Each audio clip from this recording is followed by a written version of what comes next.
या ऐतिहासिक विश्लेषणात स्वागत आहे. भारताचा शोध, एका अशा प्रवासाची गोष्ट ज्याने संपूर्ण जगाचा इतिहास कायमचा बदलून टाकला. वास्को द गामाने खरोखरच भारताचा शोध लावला की ही एका भयंकर पर्वाची नुसती सुरुवात होती? चला जाणून घेऊया.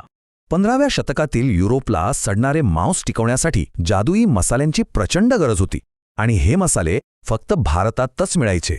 अरब व्यापाऱ्यांची मक्तेदारी आणि बंद झालेले जमिनीचे मार्ग यामुळेच सोन्याच्या भावातल्या मसाल्यांसाठी युरोपला नाईलाजाने समुद्राकडे वळावं लागलं. लिस्बनमधून गामाने जेव्हा प्रवास सुरू केला तेव्हा लोक अक्षरशः असे रडत होते जणू त्याला मृत्यूदंडच मिळाला आहे. 10 मजली महाकाय लाटा आणि स्कर्वीसारखे भयानक आजार. गामाची जहाजे म्हणजे चालत्या फिरत्या स्मशानभूमीच बनली होती. खलाशांनी बंड पुकारले, पण गामा प्रचंड जिद्दी होता. त्याने उपकरणे चक्क समुद्रात फेकली आणि माघार घेण्यास स्पष्ट नकार दिला. भयानक केप ऑफ स्टॉर्म्स पार करून गामाने पूर्वेकडचा सागरी दरवाजा उघडला आणि त्याला केप ऑफ गुड होप नाव दिले. आणि इथे एक मोठा ट्विस्ट आहे. आफ्रिकेत भेटलेल्या एका कुशल भारतीय मार्गदर्शकानेच त्यांना मोसमी वाऱ्यांचा वापर करून रस्ता दाखवला. अखेर 20 मे 1498ला ते केरळमध्ये पोहोचले. तिथे चंदन आणि वेलचीच्या सुगंधी हवेने त्यांचं स्वागत केले. युरोप आणि भारतातील संपत्तीत प्रचंड तफावत होती. गामाच्या अगदीच स्वस्त भेटवस्तू पाहून भारतीय दरबारी अक्षरशः पोट धरून हसले.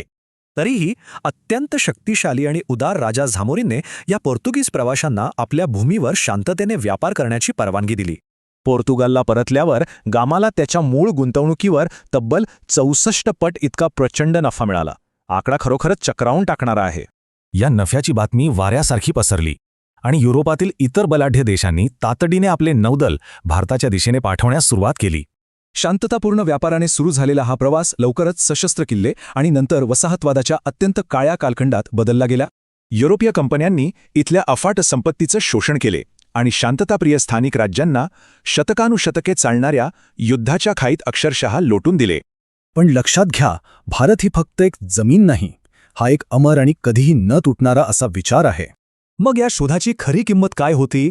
सोन्याच्या पक्षाला पिंजऱ्यात नक्कीच ठेवता येते, पण त्याचे उड्डाण कायमचे थांबवता येत नाही.